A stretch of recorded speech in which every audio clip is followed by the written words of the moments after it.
This week's portion is Bo, which describes the last 3 of the 10 plagues that were brought on to Egypt in order to free the Israelites from Egyptian bondage. On the simple level, the plague of darkness, which is the 9th of the 10 plagues, is a symbol for the Egyptians of the defeat of their most powerful god, the sun god.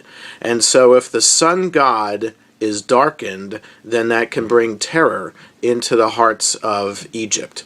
But as a metaphor, we have to understand what these plagues mean for us today.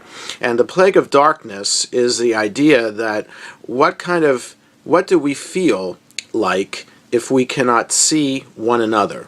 In other words, the commentators understand the plague of darkness as a foreshadow of what hell can be like.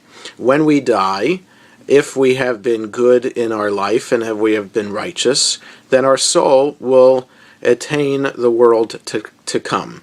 But if we have not repented before we have died, according to the rabbis, then we go to Gehenna, which is the rabbinic idea of hell, where we suffer.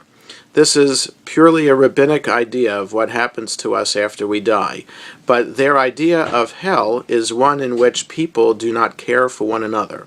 And that plague of darkness is a metaphor for that idea that we can't see one another, we can't feel one another, we can't be compassionate for one another.